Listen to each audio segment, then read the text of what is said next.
Uzķēršam, preparējam, aizšujam. Tāda ir mēdīju anatomija.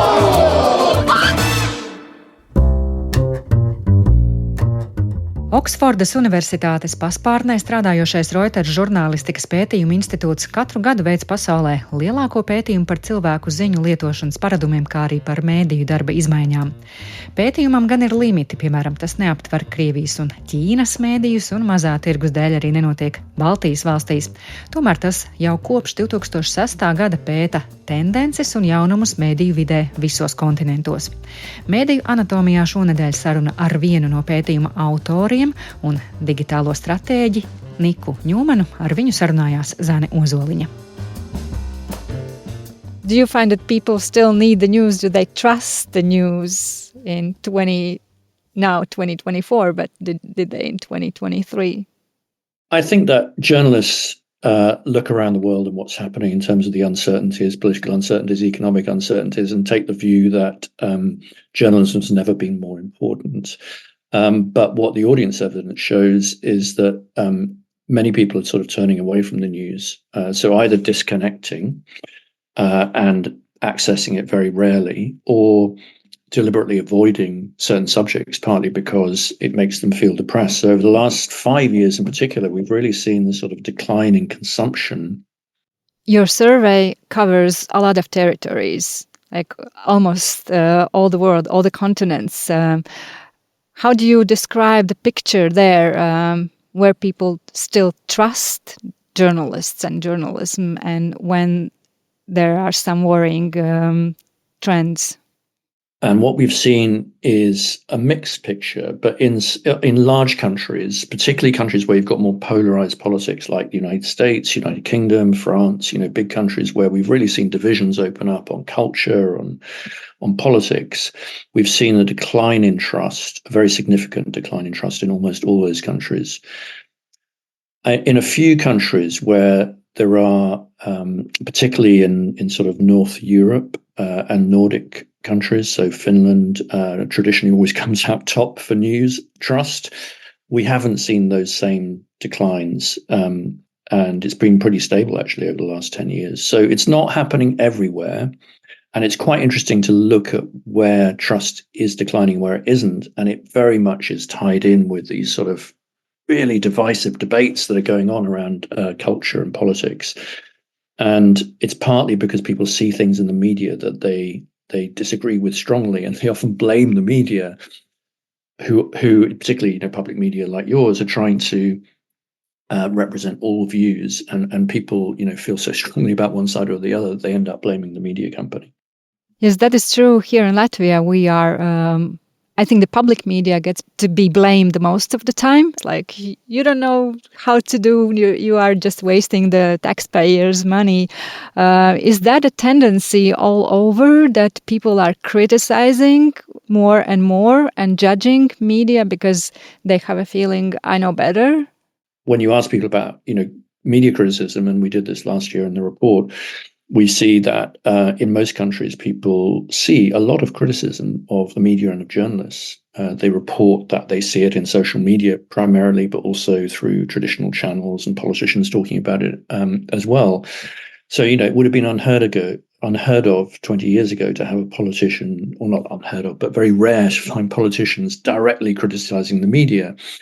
But now it just happens all the time, particularly with populist politicians, and public media is often number one target, either because they want to influence that public media politically, or because the public media still carries quite a lot of influence and has a lot of reach, and so is the number one target for politicians because they think that they can influence their editorial line by criticizing them. So there's just a lot more of this around. Recently, there was an alarming article on the New York Times, which has they had data about all the elections happening this year, and they would say that it's going to change the world. That is like we will wake up in a different world because of the elections, which is partly 20% of the population all over the world. Does this change the especially the American elections, the UK election, European Parliament, the large-scale elections, do they have an impact on how media work and how people are seeing the news? Yes, I mean, there's been a lot written about this because, as you say, there are a lot of elections. I think 40 really significant national elections in some of the largest countries in the world this year, US, India, Indonesia, European elections, as you say. I think it's going to be really interesting because what we've seen in our survey is declining interest in politics, and people actually feeling that politics is not, and politicians and what they do is not so relevant, that national politicians can't necessarily change these big questions like climate change. They have less power than we thought they had, and so we take less interest in them. So there's lots of stuff going on there, and it will be really interesting to see whether these elections actually stimulate that interest again. Normally what we see is when elections come around, people sort of spend a lot of time engaging with what's happening and who's going to win. But increasingly, I think we see whole parts of the population, a lot of younger people, just sort of saying, it's not relevant to my life. Whoever wins, they're not going to help me.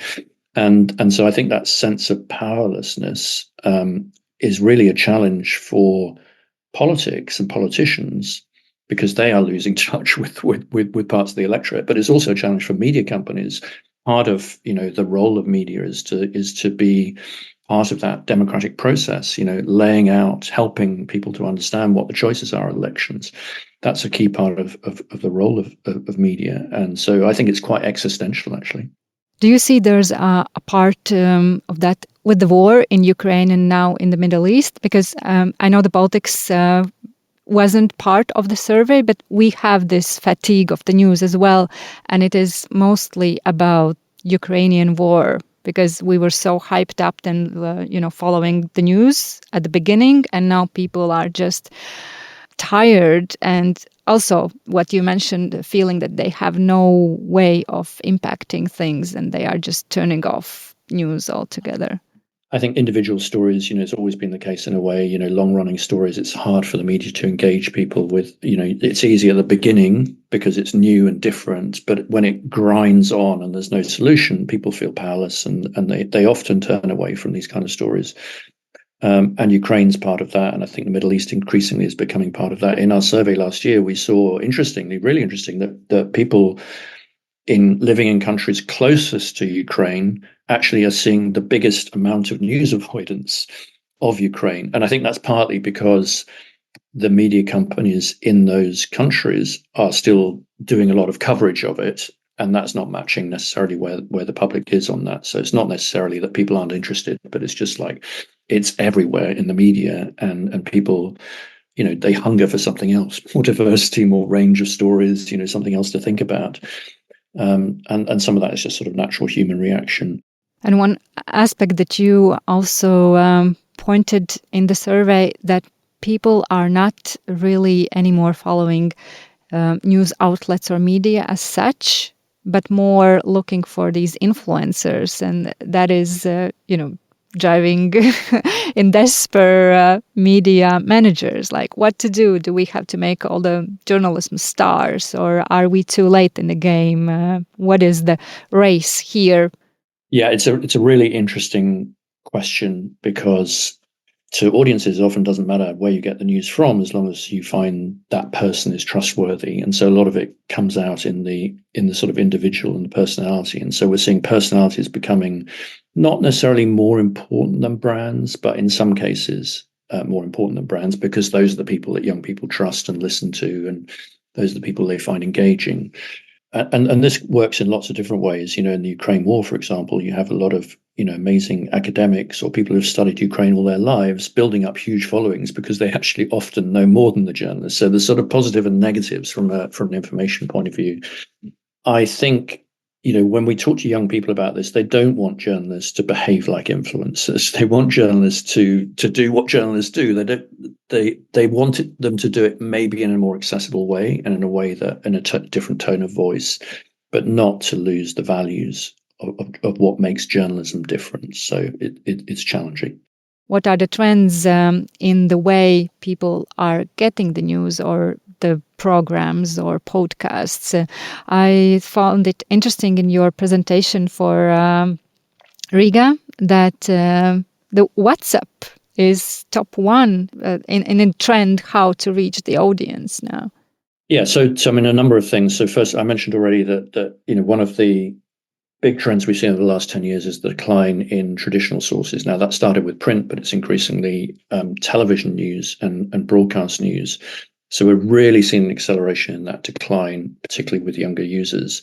And then within digital, the big change we've seen is the rise of alternatives to websites, really. So, and within social media, we've seen this shift, which started, a few years ago, away from the big social networks like that everyone used, like Facebook and Twitter, for example, for news, to a much bigger range of news, and there's so many different options now. So again, fragmentation and the rise of closed messaging apps like WhatsApp, where the discussions are less toxic quite often because they're in smaller groups with people you like. So that's one of the reasons why people have started to discuss all kinds of things including news within WhatsApp.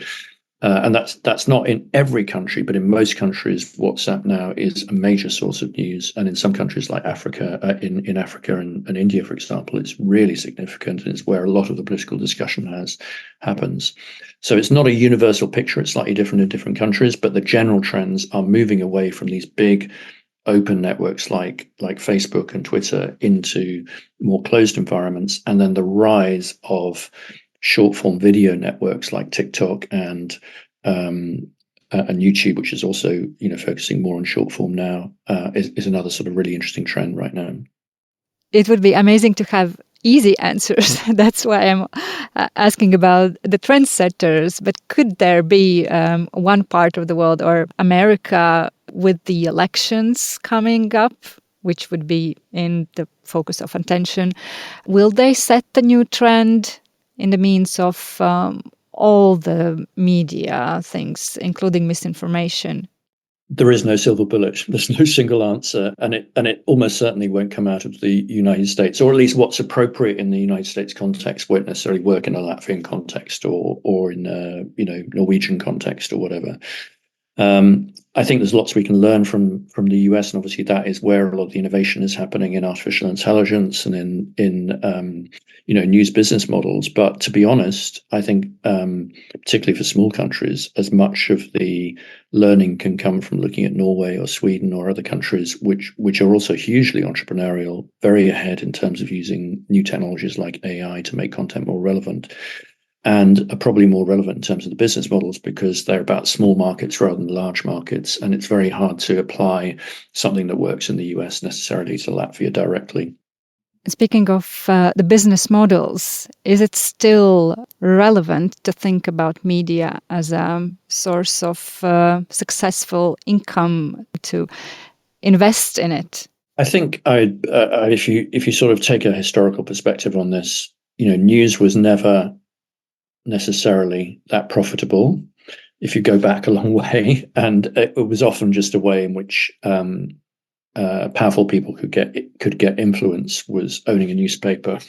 that was that, and then you had this sort of golden period where news suddenly, because of the monopolistic way in which it was very expensive to own printing presses and do the distribution, actually news was extremely profitable for a long time, both television news and print. And then the internet arrived and created all this new competition and this idea that news should be free and should not be paid for. And so you've had this massive plunge in profits in most parts of the world. And what we're really trying to do, or publishers are trying to do, is to rebuild business models for this new world, a world of abundance where you have to create something that's distinctive, of value to users, and increasingly, sell it directly to those readers through subscription or membership, or some combination of that and advertising and events and a range of different business models. So that's where we are. And I think a lot of, publishers like New York Times and other sort of particularly upmarket publishers have found quite a lot of success with that, and I think have a clear path to the future. I think that a lot of mid-market old style newspapers based on on how things worked in the past are really struggling and are going to continue to struggle, and a lot of local news is going to struggle too. So we haven't found the answers to what the business models are going to be for a lot of independent local journalism, for example. I have a little bit personal question to you, because you have been the head of the product development at the BBC, and you were there where they were making the news website, right? Can you compare those two milestones with what's happening now? Was it easier to predict then? I think it's very hard to predict the future. And certainly we launched the BBC News website in 1997. And most of my colleagues thought we were mad and it would never work. It would be a flash in the pan, that it was going nowhere. It took probably 5 years for the rest of the organization to take this seriously and see that digital was going to be an important part of the future. And now, of course, the narrative is really leaning into digital first, or even a world where digital is not even mentioned. It's just taken as read that when you're creating linear video, it's going to be digital at its heart, and digital distribution is going to be at the heart. So the world has completely changed in 25 years. Having said that, I do think the sort of long-term trends are often much clearer than we think. So, the long-term trend to, direct payment, for example, as an important business model, the long-term trend towards mobile, the long-term trends right now towards, the disruption of artificial intelligence. So we know what the challenges are. Actually knowing how you respond to those things, requires a lot of thought, because the world is much more fragmented. Audience behaviors are much more fragmented and hard to predict. Are you looking at how artificial intelligence is going to disrupt the media business models? Yeah, I think it's the thing that I'm asked to talk about at media conferences most. I mean, if you go to any media conference, it's all about how is artificial intelligence going to disrupt. What I've learned is that we tend to underestimate the long-term effects and overestimate the short-term effects. So people, it's not going to happen immediately. It's going to be quite slow. Audiences are going to take a time to adapt to these things anyway. But the technology is here today to allow you to, to write stories in new ways, to use artificial intelligence to summarize things, or to simplify your production processes. And media companies are already, embracing this as our platforms. So the platform environment is going to change. Ordinary people are going to do it faster. So this is why we're going to have this flood of synthetic content more generally affecting misinformation. And much of that won't come from media companies. It'll come from ordinary people who now have access to these amazingly powerful tools.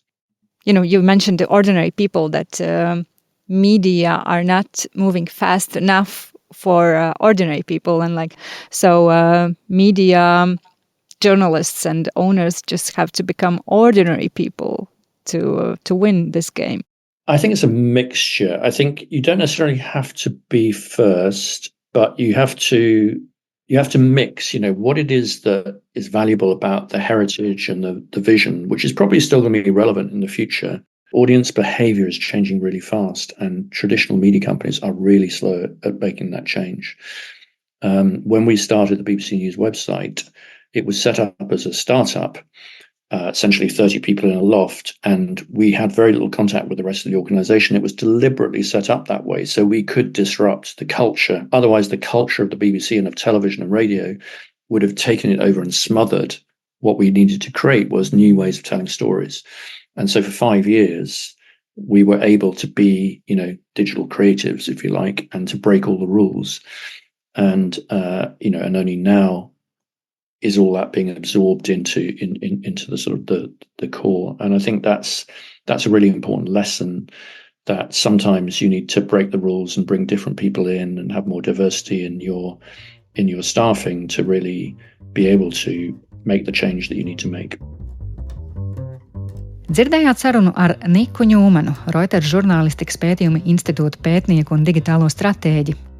Raidījumu Mediju anatomija veidoja Zane Ozoliņa un Reinis Budze.